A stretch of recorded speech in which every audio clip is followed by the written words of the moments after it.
étaient les fils de Dieu et les filles des hommes dans Genèse chapitre 6, le verset 1 au verset 4. Dans ma première vidéo, j'ai parlé sur les trois interprétations. La première interprétation, c'était des anges déchus.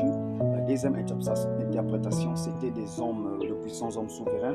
La troisième interprétation, c'était la descendance pieuse de la lignée de Seth. Et la troisième vidéo, je vais encore m'appuyer sur la première interprétation, que c'était des anges déchus. La première hypothèse, interprétation est plus probable, car il y a une contradiction entre la sexualité des anges, le fait que les fils de Dieu étaient des anges déchus qui se sont réunis, accouplés avec les femmes humaines qui ont donné naissance des géants. D'abord, les anges sont des êtres spirituels. Hébreux chapitre 1, le verset 14. Mais il peut prendre la forme humaine. Vous allez lire cela dans Genèse chapitre 18, verset 3. Abraham a vu 3 ans. Les anges ont revêtu la nature humaine. Ils ont pris une forme humaine. Là, on nous parle de la théophanie des dieux. D'accord? La dimension de Dieu sous forme humaine. Et les hommes de Sodome et Gomorrhe ont voulu avoir des rapports sexuels avec les 2 anges qui étaient dans la maison de Lot.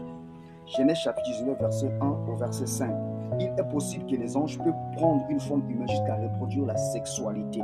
La question, pourquoi les anges déchus ne le font-ils plus souvent? Il semble que Dieu avait emprisonné les anges qui ont commis cette terrible péché pour empêcher à d'autres anges déchus de les imiter. Nous allons lire cela dans Jude 6.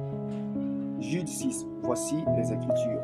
Qu'il a réservé pour le jugement du grand jour, enchaînés éternellement par les ténèbres, les anges qui n'ont pas gardé leur dignité, mais qui ont abandonné leur propre demeure. Ici, on nous parle des anges déchus qui n'ont pas gardé leur dignité. Et nous allons encore prendre 2 Pierre chapitre 2, le verset 4. La Bible dit, car si Dieu n'a pas épargné les anges qui ont péché, mais si les a précipités dans les abîmes, les ténèbres et les réserves pour le jugement. D'accord? J'espère que la première hypothèse ne clôt pas vraiment le débat, mais cette hypothèse a des fondements solides. Merci, que l'Éternel nous bénisse.